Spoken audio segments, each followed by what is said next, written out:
नमस्कार शिक्षार्थियों। स्वागत है आप सभी का हमारे YouTube channel Rohit prep hub में।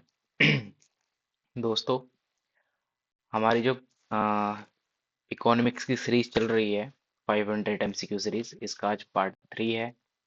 तो आप सभी जो लेक्चरर की तैयारी कर रहे हैं, यूपी टीजीटी पीजीटी की कर रहे हैं, जीडीसी की कर रहे हैं, या केवीएस की कर रहे हैं, या एनवीएस की कर रहे हैं, या यूजीसी नेट की कर रहे हैं, या अदर स्टेट एग्जाम की कर रहे हैं, तो आप सभी के लिए ये सीरीज बहुत महत्वपूर्ण होने वाली है।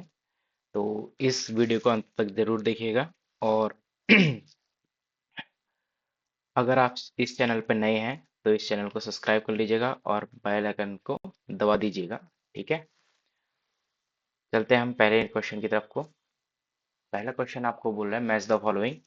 ठीक है, इसमें मैच द फॉलोइंग कीजिए।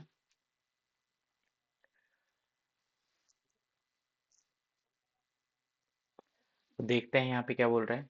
Liquidity preference theory of interest, ये किसके द्वारा दी गई थी? ये दी गई थी आपके पास कीन्स के द्वारा। ठीक है, यानी कि ए का आंसर है आपके पास 3। ए को मैच कर देंगे हम सेकंड से।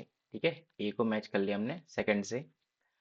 एब्सटिनेंस थ्योरी ऑफ इंटरेस्ट, ये किसके द्वारा दी गई थी? एब्सटिनेंस थ्योरी ऑफ इंटरेस्ट ये दी गई थी आपको सीनियर के द्वारा। ठीक है, ये किसके द्वारा दी गई थी? सीनियर के द्वारा, यानी कि ये इसका हो गया आंसर सेकंड। बी को हमने मिला दिया फर्स्ट से। Option C. सी, ये देखिए सी किससे मिलेगा? Time preference theory of interest. Time preference theory of interest ये दिया गया था फिशर के द्वारा। ठीक है, ये दिया गया था आपका फिशर के द्वारा। तो यानी कि सी का है आपके पास 4। और डी यानी कि ऑस्ट्रेलियन थ्योरी ऑफ इंटरेस्ट, ये दिया गया था आपका बोम बैवाक के द्वारा। ठीक है, ये दिया गया था आपका बोम बैवाक के द्वारा, ऑप्शन 3। तो मैच कीजिए 3 1 4 3, सॉरी 2 1 4 3, ये कहाँ पे मैच कर रहा है देखेंगे। 2 1 4 3, 2 1 4 3, यानी कि ऑप्शन सी आपका करेक्ट आंसर हो जाएगा। ठीक है, ऑप्शन सी आपका क्या हो जाएगा? करेक्ट आंसर हो जाएगा। नेक्स्ट क्वेश्चन की तरफ को देखेंगे। नेक्स्ट क्वेश्चन क्या बोल रहा है आपसे? इंटरनल इकोनॉमिक्स अराइजेस व्हेन, यानी कि आंतरिक मितव्ययिताएं उत्पन्न होती हैं जब फर्म श्रम विभाजन लागू करती है, यानी कि firm supply division of labour. Second option है आपके पास प्रोड्यूसर प्रोड्यूसेस लेस, यानी कि उत्पादक कम उत्पादन करते हैं। ऑप्शन सी है आपके पास roads are provided by government, यानी कि सरकार सड़कें उपलब्ध कराती है। ये ऑप्शन डी है आपके पास firm produces a single product, यानी कि फर्म एकल वस्तु का उत्पादन करती है। ठीक है, तो इसका सही आंसर हो जाएगा आपके पास इंटरनल इकोनॉमी अराइजेस व्हेन, जब आपका क्या होता है? Firm applies division of labour. ठीक है, फर्म क्या करती हैं? डिवीजन ऑफ लेबर को लागू करती हैं। ठीक है, श्रम विभाजन को लागू करती हैं। यही आपका क्या हो जाएगा? सही आंसर हो जाएगा। ठीक है दोस्तों, आगे बढ़ते हैं नेक्स्ट क्वेश्चन की तरफ को। नेक्स्ट क्वेश्चन आपसे बोल रहा है what is true for given good, यानी कि गिवन वस्तु के संबंध में क्या सही है। ठीक है, गिवन गुड क्या होती है? ठीक है, गिवन गुड क्या होती है? गिवन गुड में आपका इनकम इफेक्ट, ठीक है, इनकम इफेक्ट पॉजिटिव होगा और स्ट्रॉन्गर होगा किससे? सब्स्टिट्यूशन इफेक्ट से। ठीक है, किससे? सब्स्टिट्यूशन इफेक्ट से। इसको देखेंगे आप। Option A stronger substitution effect, तो ये तो आंसर गलत है। यहाँ पे क्या होता है? इनकम इफेक्ट स्ट्रॉन्गर होता है। स्ट्रॉन्गर पॉजिटिव इनकम इफेक्ट, तो ये है आपका आंसर क्या हो जाएगा? एकदम सही हो जाएगा। ठीक है, ऑप्शन बी आपका क्या हो जाएगा? एकदम सही आंसर हो जाएगा। ठीक है, देखेंगे नेक्स्ट क्वेश्चन की तरफ को चलेंगे। नेक्स्ट क्वेश्चन आपसे बोल रहा है विच of the following is not an objective of fiscal policy. Fiscal policy का कौन सा उद्देश्य नहीं है? ठीक है, कौन सा उद्देश्य नहीं है पूछ रहा है। ठीक है, इसको देखेंगे हम। पहला वाला बोल बोल रहा है इकोनॉमिक ग्रोथ। इकोनॉमिक ग्रोथ होता है आपके पास। इकोनॉमिक स्टेबिलिटी, आर्थिक स्थिरता होती है आपके पास। Maximum maximization of employment level, ये होता है आपके पास। रेगुलेशन ऑफ फाइनेंशियल इंस्टीट्यूशन, क्या ये होता है आपके पास? तो फिस्कल पॉलिसी का कौन सा ऑब्जेक्टिव नहीं होता है? फाइनेंशियल इंस्टीट्यूशन का विनियमन करना यानी कि उसका रेगुलेशन करना, ये है फिस्कल पॉलिसी का ऑब्जेक्टिव नहीं है। ठीक है, तो ऑप्शन डी आपका क्या हो जाएगा, एकदम सही आंसर हो जाएगा। और बाकी सभी क्या है आपके फिस्कल पॉलिसी के ऑब्जेक्टिव्स है। और ये किसका ऑब्जेक्टिव है आपका? ये है आपका मॉनेटरी पॉलिसी का। ठीक है, ये किसका ऑब्जेक्टिव है? मॉनेटरी पॉलिसी यानी कि आरबीआई की पॉलिसी। ठीक है, यानी कि आरबीआई।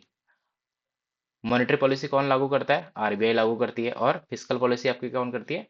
गवर्नमेंट लागू करती है। ठीक है, ये याद रखेंगे आप। ठीक है, नेक्स्ट क्वेश्चन की तरफ को चलेंगे। नेक्स्ट क्वेश्चन आपसे बोल रहा है, R N Malhotra committee gave recommendation in the field of. ठीक है, आर एन मल्होत्रा समिति ने किस क्षेत्र से संबंधित सिफारिशें की हैं? ठीक है, एग्रीकल्चर से रिलेटेड ऑप्शन है आपके पास पहला, एग्रीकल्चर से रिलेटेड, इंश्योरेंस सेक्टर से रिलेटेड, सिक इंडस्ट्री यानी कि रुग्ण उद्योग से रिलेटेड, ऑप्शन डी है आपके पास बैंकिंग सेक्टर से रिलेटेड।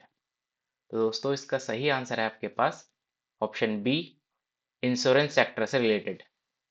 आपसे ये अगला क्वेश्चन पूछा जा सकता है कि आर एन मल्होत्रा कमेटी की सिफारिश, जो आर एन मल्होत्रा कमेटी है वो कब बनी थी? तो इसका सही आंसर है आपके पास 1993 में। ठीक है, 1993 में बनी थी। और 1994 में क्या करी थी इसने? अपने रिकमेंडेशंस दे दी थी। ठीक है, अपनी रिपोर्ट को पब्लिश कर दिया था। ठीक है, अपनी रिपोर्ट सबमिट कर दी थी। ठीक है, रिपोर्ट कब आई थी? 1994 में। और बनी क्या थी आपकी आर एन मल्होत्रा कमेटी? 1993 में। और किससे संबंधित है आपकी? ये आपकी इंश्योरेंस सेक्टर से संबंधित है। ठीक है दोस्तों, आगे बढ़ेंगे हम। अगला है, each seller assumes his rivals output is constant in the model of.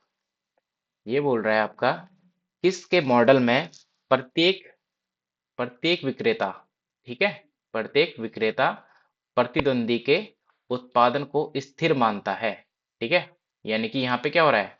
Output war हो रही है आपकी। ठीक है, अगर आपके पास आउटपुट वॉर देगी जाए, ठीक है, वो आउटपुट को कांस्टेंट माने कि दूसरे जो राइवल्स हैं उसकी जो आउटपुट है वो कांस्टेंट रखेगा। यानी कि यहाँ पे क्या हो रही है? आउटपुट वॉर हो रही है। तो आउटपुट वॉर के लिए आपके पास सिर्फ एक ही मॉडल दिखता है आपको, वो है कोरनॉट का। ठीक है, वो आता है आपका कोरनॉट का, जो आपका आउटपुट वॉर के बारे में बताता है। ठीक है, वो क्या बताता है आपको? आउटपुट वॉर के बारे में।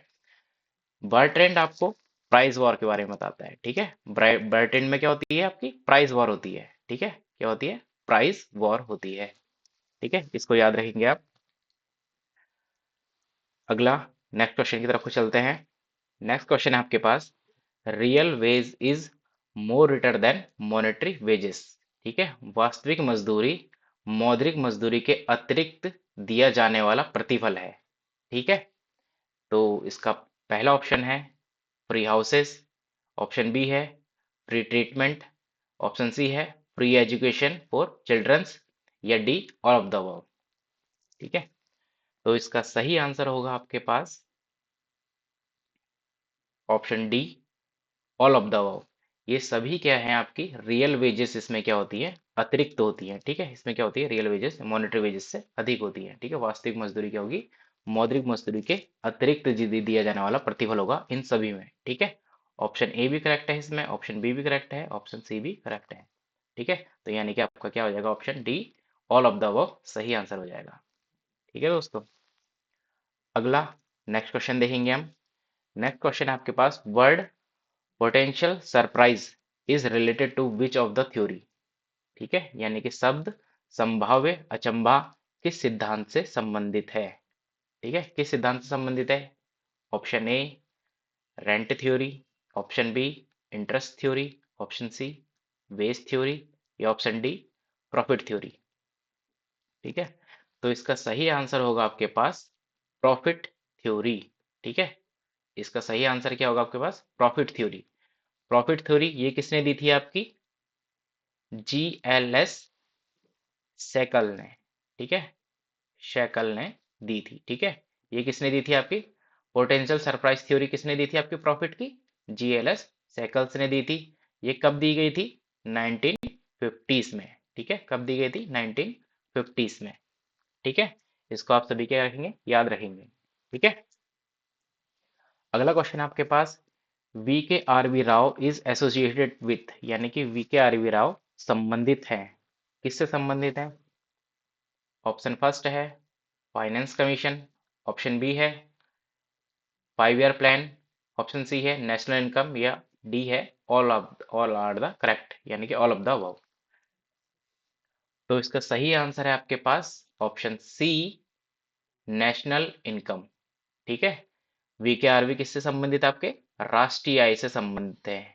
ठीक है, और वीकेआरवी राव को दोस्तों, ठीक है, वीकेआरवी राव को father of national income,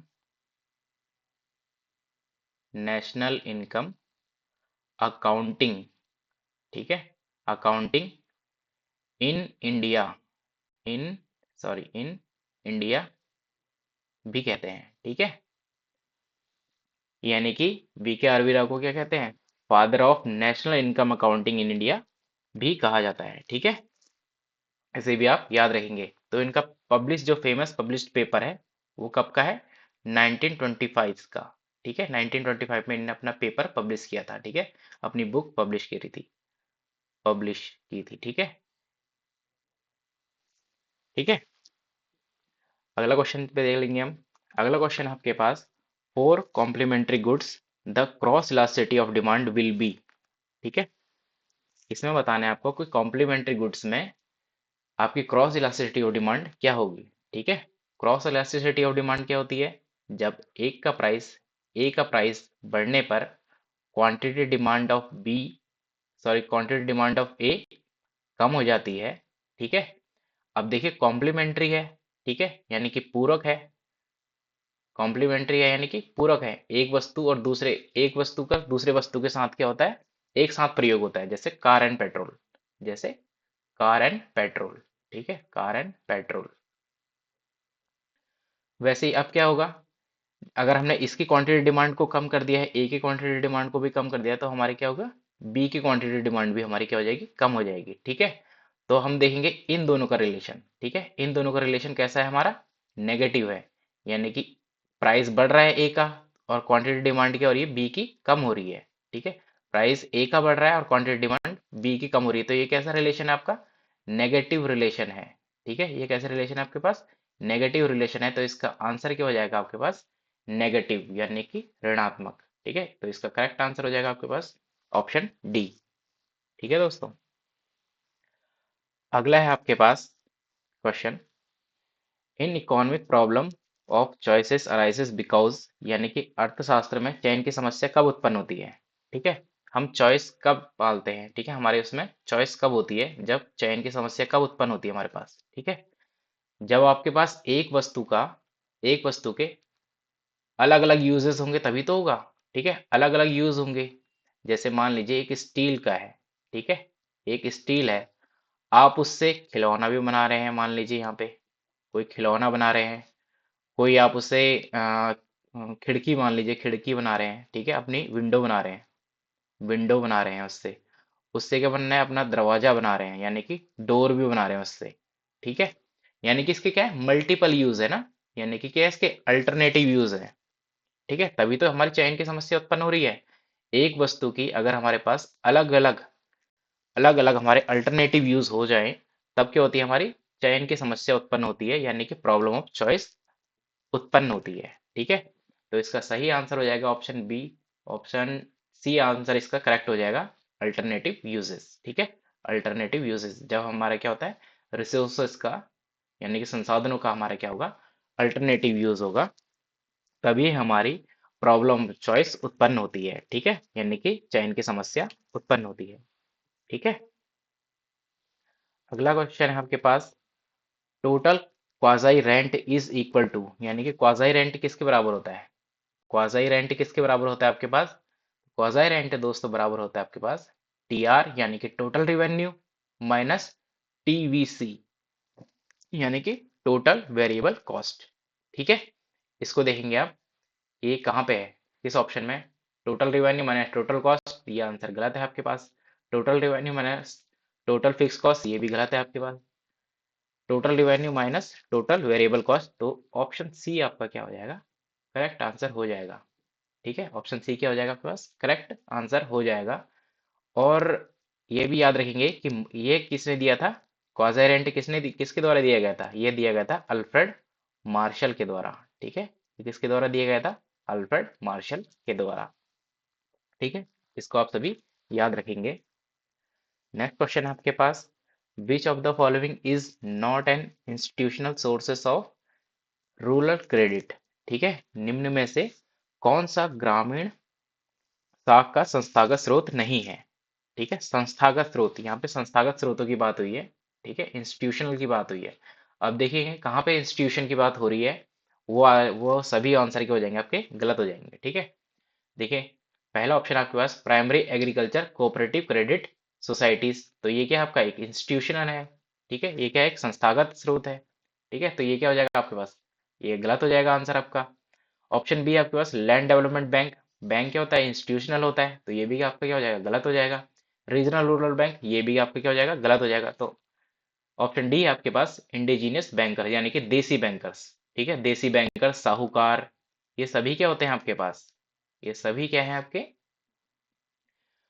not institutional sources हैं। ठीक है, यानी कि क्या है, नॉट नॉन इंस्टीट्यूशनल सोर्सेस हैं यहाँ पे। तो ऑप्शन डी क्या हो जाएगा आपका सही आंसर हो जाएगा। ठीक है, नेक्स्ट क्वेश्चन पे चलेंगे हम। नेक्स्ट क्वेश्चन है आपके पास, कॉब डगलस प्रोडक्शन फंक्शन यानी कि Q equals to A L की पावर अल्फा के की power beta will give constant return to scale. ठीक है, कांस्टेंट रिटर्न टू स्केल की बात हो रही है। ठीक है, जब भी आपके पास कांस्टेंट रिटर्न टू स्केल की बात होगी, तब क्या होता है आपका alpha plus beta equals to क्या होगा, वन होगा। ठीक है, जब ये वन होता है तब क्या होता है आपके पास कांस्टेंट रिटर्न टू स्केल है, कांस्टेंट। ठीक है, अगर alpha plus beta equals to अगर ग्रेटर देन वन है, तो ये हो जाता है आपके पास इंक्रीजिंग रिटर्न्स। ये क्या देता है आपको, इंक्रीजिंग रिटर्न्स देता है। अगर alpha plus beta less than one होता है, तो ये देता है आपको दोस्तों डिक्रीजिंग रिटर्न्स। ठीक है, ये क्या देता है आपको, डिक्रीजिंग रिटर्न्स देता है। ठीक है, ये आप सभी क्या रखेंगे, याद रखेंगे। ठीक है, आपको पूछा गया है यहाँ पे कांस्टेंट रिटर्न टू स्केल। ठीक है, कांस्टेंट पूछा गया है, तो आपको क्या होगा, alpha plus beta equals to क्या होना चाहिए, वन होना चाहिए। ठीक है, तो यहाँ पे आपका आंसर हो जाएगा ऑप्शन सी। ठीक है, ऑप्शन सी यानी कि alpha plus beta equals to one. ठीक है, यही क्या देगा आपको, कांस्टेंट रिटर्न टू स्केल देगा। ठीक है, अब देखेंगे हम नेक्स्ट क्वेश्चन। नेक्स्ट क्वेश्चन है आपके पास, micro units development refinance agency limited यानी कि Mudra Yojana was launched by the prime minister of India on, यानी कि जो हमारी मुद्रा योजना है वो हमारे प्रधानमंत्री के द्वारा कब प्रारंभ की गई थी। ठीक है, कब प्रारंभ की गई थी ये बताना है आपको। ऑप्शन है आपके पास 8 अप्रैल 2015, ऑप्शन बी है आपके पास 8 मई 2015, ऑप्शन सी है आपके पास 8 अगस्त 2015, ऑप्शन डी है आपके पास 8 सितंबर 2015। तो दोस्तों इसका सही आंसर है आपके पास ऑप्शन ए 8 अप्रैल 2015। ठीक है, ये कब लॉन्च हुई थी आपके पास, 8 अप्रैल 2015 के दिन। अभी प्रेजेंट टाइम पे मुद्रा के आपके पास चार कैटेगरीज हैं। ठीक है, मुद्रा योजना की क्या है, चार कैटेगरीज हैं। पहली है आपके पास शिशु, इसे नोट डाउन कर लीजिएगा। सेकंड है आपके पास किशोर। ठीक है, किशोर। थर्ड है आपके पास तरुण। ठीक है, और फोर्थ है आपके पास तरुण प्लस। ठीक है, फोर्थ है आपके पास तरुण प्लस। शिशु में आपके पास अप टू अप टू 50,000 50,000 का लोन दिया जाता है इस पे। किशोर में आपके पास 50,000 से, ठीक है, 50,000 से आपको 5 लाख तक का लोन दिया जा सकता है। तरुण उद्योग के लिए, ठीक है, तरुण माइक्रो फाइनेंस के लिए आपके पास 5 लाख से 10 लाख तक क्या दिया जा सकता है, लोन दिया जा सकता है। और तरुण प्लस में आपको 10 लाख से 20 लाख तक आपको लोन प्रोवाइड किया जाता है। ठीक है, ये आप सभी क्या रहेंगे, याद रहेंगे। इन चारों कैटेगरीज को आपको याद रखना है और इनके इनमें कितना लोन दिया जा सकता है उन्हें भी आपको याद रखना है। ठीक है दोस्तों, अगला नेक्स्ट क्वेश्चन आपके पास नेक्स्ट क्वेश्चन है मैच द फॉलोइंग से। ठीक है, मैच द फॉलोइंग करेंगे। रिलेटिव इनकम हाइपोथेसिस, यानी कि ऑप्शन जो ए है, रिलेटिव इनकम हाइपोथेसिस आपको पता ही है किसने दी है, कंजम्पशन फंक्शन की। ठीक है, ये किसने दी है आपकी रिलेटिव इनकम हाइपोथेसिस, ड्यूशनबेरी द्वारा दी गई है। ठीक है, जेम्स ड्यूशनबेरी द्वारा दी गई है। अगला देखेंगे हम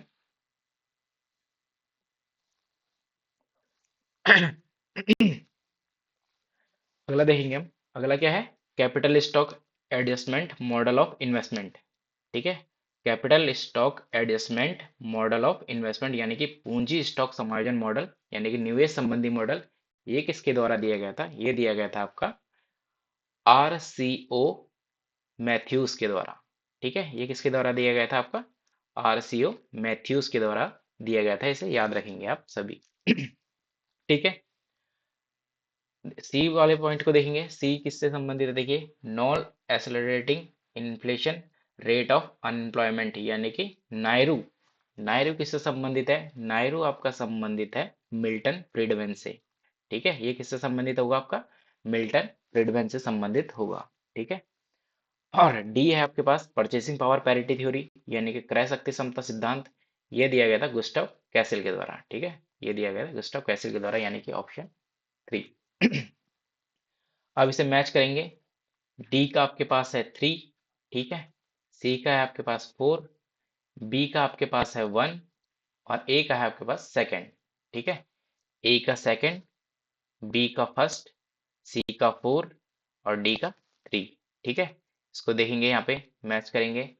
सी का इसमें सी मैच कर रहा है आपका, देखिए, ऑप्शन ए का सेकंड, बी का फर्स्ट, सी का 4 और डी का थर्ड, यानी कि ऑप्शन सी क्या हो जाएगा आपके पास, करेक्ट आंसर हो जाएगा। ठीक है दोस्तों, ऑप्शन सी क्या हो जाएगा आपके पास, करेक्ट आंसर हो जाएगा।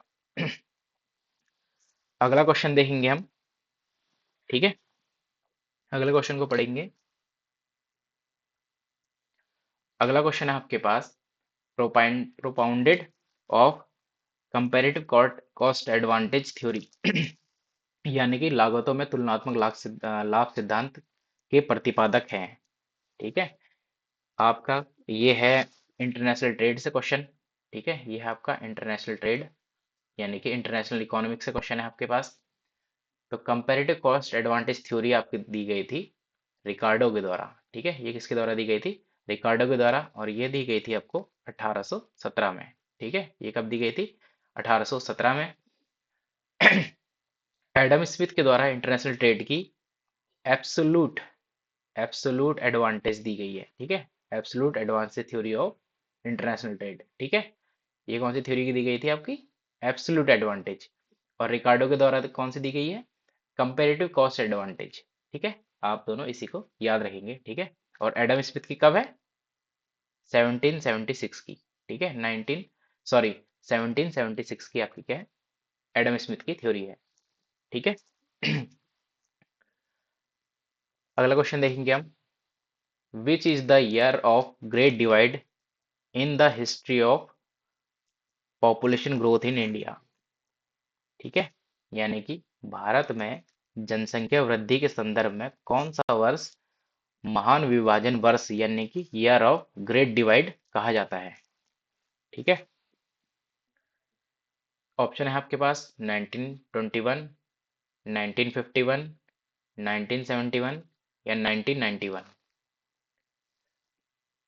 तो इसका सही आंसर है दोस्तों ऑप्शन ए 1921। ठीक है, 1921 में क्या हुआ था आपके पास, मोर्टेलिटी रेट, यानी कि मृत्यु दर, मोर्टेलिटी रेट क्या हो गई थी आपके पास, बहुत ज्यादा हो गई थी। ठीक है, मृत्यु दर क्या हो गई थी आपकी, बहुत ज्यादा हो गई थी। तो इसमें क्या हो गई थी, आपकी जनसंख्या कम हुई थी। ठीक है, इसमें जनसंख्या क्या हुई थी आपकी, कम हुई थी। तो इसी वर्ष को, यानी कि 1921 को क्या कहा जाता है आपका, ईयर ऑफ ग्रेट डिवाइड कहा जाता है। ठीक है, क्या कहा जाता है, ईयर ऑफ ग्रेट डिवाइड कहा जाता है 1921 को। ठीक है, नेक्स्ट क्वेश्चन है आपके पास, ये है आपका क्रोनोलॉजी से क्वेश्चन। ऐसे क्वेश्चन आपके आजकल आ रहे हैं। ठीक है, इसको अच्छे से करिएगा। इसमें कालक्रम के अनुसार आपको अरेंज करना है। पहला आपके पास Keynes, consumption function of Keynes. Keynes का कंजम्पशन फंक्शन को क्या कहते हैं हम? Absolute income, absolute income hypothesis. ठीक है, यही कहते हैं हम कीन्स को। तो कीन्स की थ्योरी कब आई थी ये? 1936 में। ठीक है, ये किस में आई थी? 1936 में। नेक्स्ट, लाइफ साइकिल हाइपोथेसिस, ये किसके द्वारा दी गई थी? एंडो एंडो मोदी गिलानी के द्वारा। ठीक है, किसके द्वारा दी गई थी? मोदी गिलानी के द्वारा। ठीक है, और लाइफ साइकिल हाइपोथेसिस कब दी गई थी? 54 से 50 सॉरी 63 के बीच में। ठीक है, कब दी गई थी? 54 से 63 के बीच में। ठीक है, इसमें से दोनों हम कोई से भी सन ले सकते हैं। अगला है आपके पास रिलेटिव इनकम हाइपोथेसिस, ये किसके द्वारा दी गई थी? ड्यूशेन बेरी के द्वारा। ठीक है, ड्यूशेन बेरी के द्वारा दी गई थी। और आपकी रिलेटिव इनकम कब दी गई थी? ये दी गई थी दोस्तों 1949 में। ठीक है, ये कब दी गई थी? 1949 में। अब आपके पास लास्ट परमानेंट इनकम हाइपोथेसिस, ये किसके द्वारा दी गई थी? मिल्टन फ्रीडमैन के द्वारा। ठीक है, ये किसके द्वारा दी गई थी? मिल्टन फ्रीडमैन, मिल्टन फ्रीडमैन के द्वारा दी गई थी। और यह दी गई थी 1957 में। ठीक है, कब दी गई थी? 1957 में। अब हम क्रोनोलॉजी में लगाएंगे। सबसे पहले कौन सी आएगी? आपकी ऑप्शन वन। ठीक है, ये आएगी आपकी ऑप्शन वन। ठीक है, ऑप्शन वन यानी कि 1936 पे आई थी ये।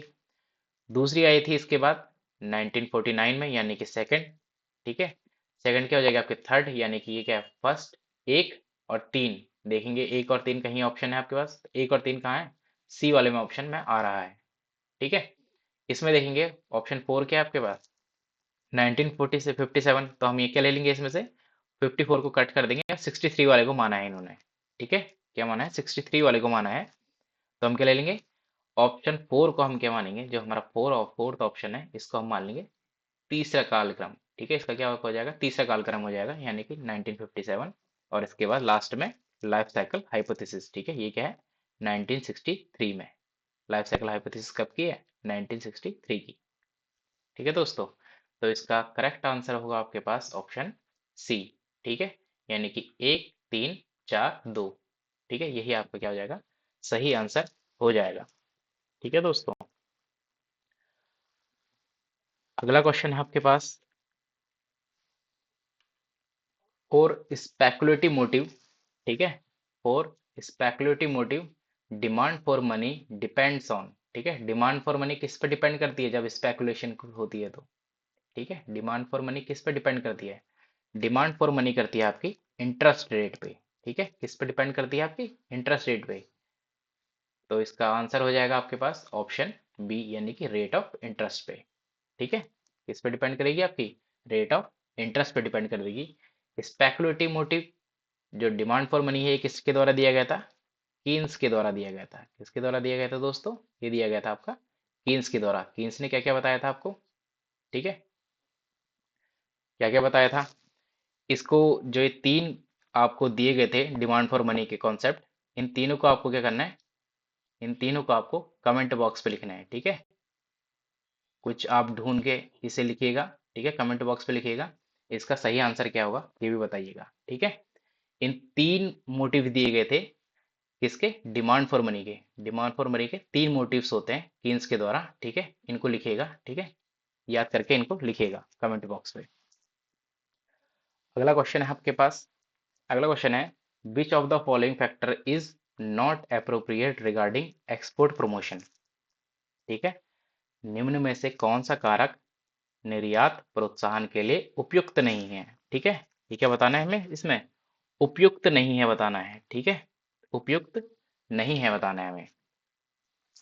तो इसका पहला ऑप्शन देखेंगे। पहला ऑप्शन है to increase share of export in the world market. ठीक है, इसलिए तो हम करते हैं, विश्व बाजार में निर्यात के हिस्से को बढ़ाने के लिए हम क्या करते हैं, एक्सपोर्ट को बढ़ाते हैं। ठीक है, यही पूछ रहा है वो, एक्सपोर्ट का प्रमोशन क्यों करते हैं हम। ठीक है, जो निर्यात का प्रोत्साहन है किसके लिए उपयुक्त होता है, क्या किसके लिए उपयुक्त उपयुक्त करते हैं हम करते हैं दोस्तों वर्ल्ड मार्केट में अपने एक्सपोर्ट शेयर्स को बढ़ाने के लिए। ठीक है, तो ऑप्शन ए तो करेक्ट है ये। ठीक है, ऑप्शन बी को देखेंगे हम, टू फाइनेंसिंग इंपोर्ट्स। ठीक है, फाइनेंसिंग इंपोर्ट्स यानी कि इसका मतलब है जो आयातों का वित्त प्रबंध करने के लिए, जो भी हम आयात कर रहे हैं उसका वित्त प्रबंध करने के लिए भी हम क्या करते हैं, एक्सपोर्ट का प्रमोशन करते हैं, एक्सपोर्ट को बढ़ाते हैं। ठीक है, ऑप्शन सी है आपके पास, to increase supply of goods in home market.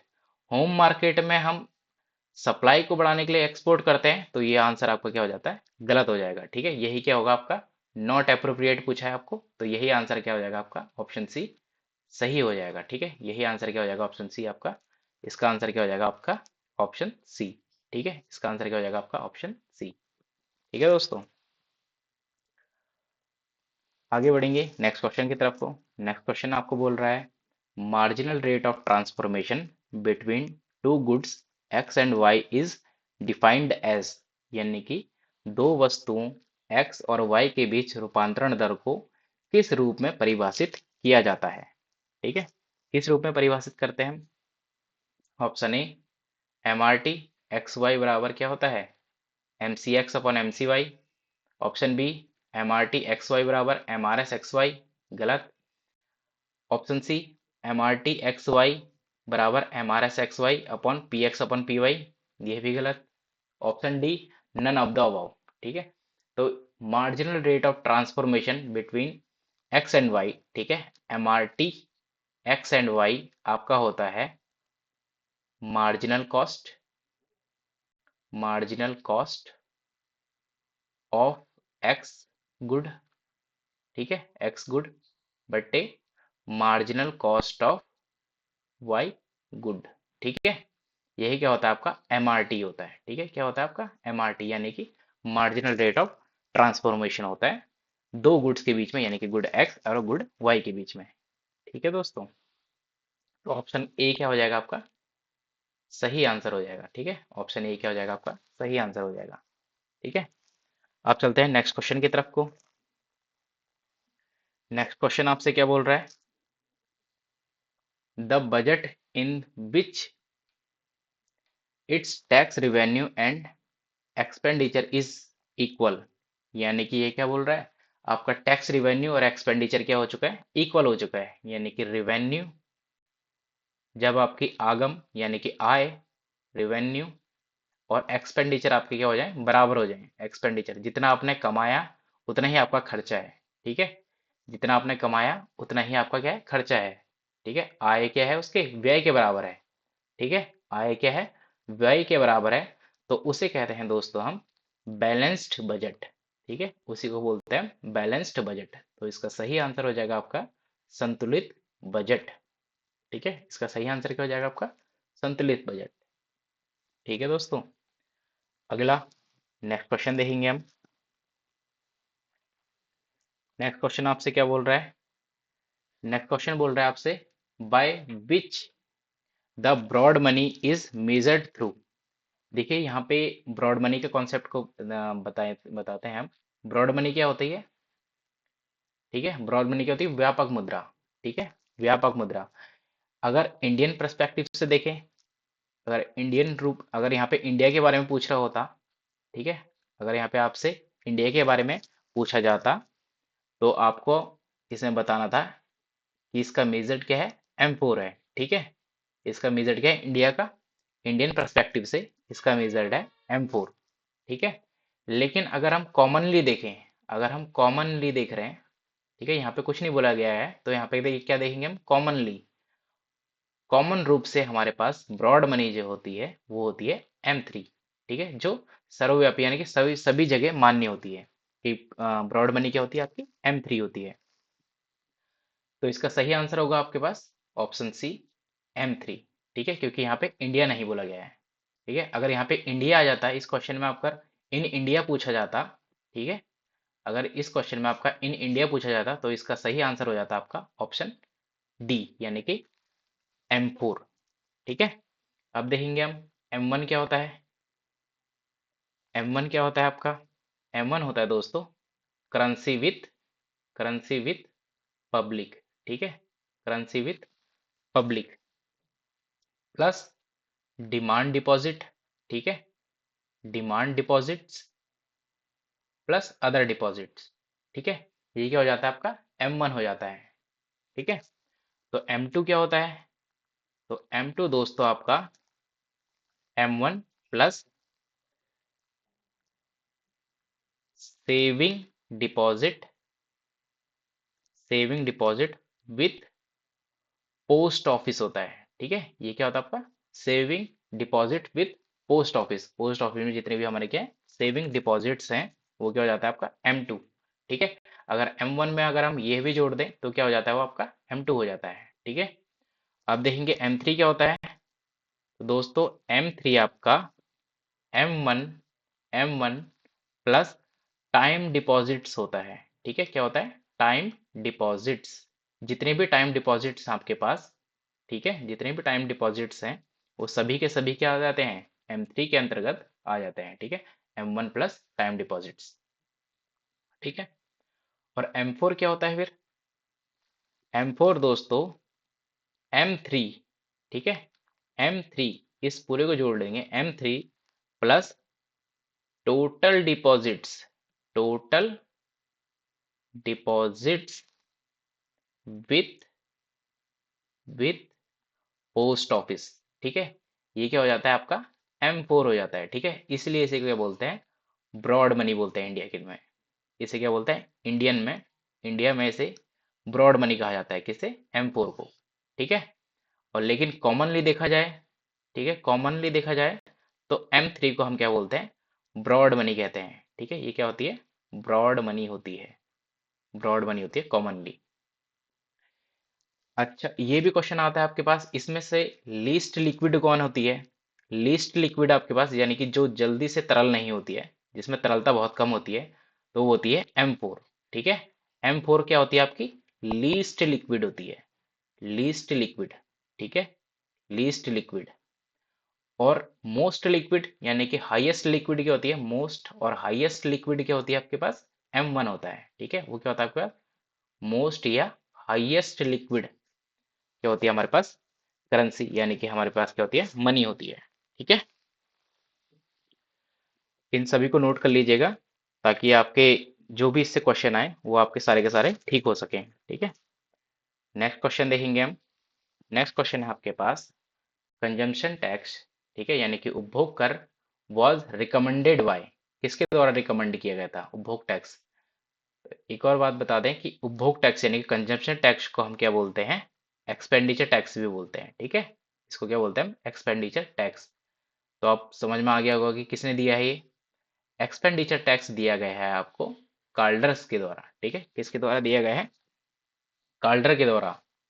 तो कार्डर ने इंडिया के संबंध में कितने टैक्स दिए थे उनके नाम लिख लीजिए। पहला है एक्सपेंडिचर टैक्स। ठीक है, एक्सपेंडिचर टैक्स दिया गया था। सेकंड है वेल्थ टैक्स, वेल्थ टैक्स भी आपको किसने दिया था कार्डर के द्वारा दिया गया था। थर्ड है आपके पास कैपिटल गेन टैक्स। ठीक है, थर्ड है आपके पास कैपिटल गेन टैक्स। ठीक है, और फोर्थ है आपके पास गिफ्ट टैक्स। फोर्थ है आपके पास गिफ्ट टैक्स। ठीक है, ये सभी टैक्स किसके द्वारा रिकमेंड किए गए हैं? ये गए हैं कार्डर्स के द्वारा। तो इसका सही आंसर क्या हो जाएगा आपके पास ऑप्शन सी। ठीक है, इसका सही आंसर हो जाएगा आपके पास ऑप्शन सी हो जाएगा। ठीक है दोस्तों, तो यही आपका लास्ट क्वेश्चन था। तो दोस्तों अगर आपको ये वीडियो पसंद आती है, आपकी कुछ हेल्प होती है इससे, तो इसे शेयर जरूर कीजिएगा, लाइक जरूर कीजिएगा और इस चैनल को सब्सक्राइब जरूर कीजिएगा ताकि हमें भी मोटिवेशन मिले, ताकि और अच्छे क्वेश्चन आपके लिए लेकर आ पाएँ और ज़्यादा आपके लिए MCQ सीरीज बना पाएँ ताकि आप अपनी मंजिल तक आसानी से पहुँच सकें। ठीक है दोस्तों, तो थैंक यू वेरी मच इस वीडियो को पूरा देखने के लिए। Thank you.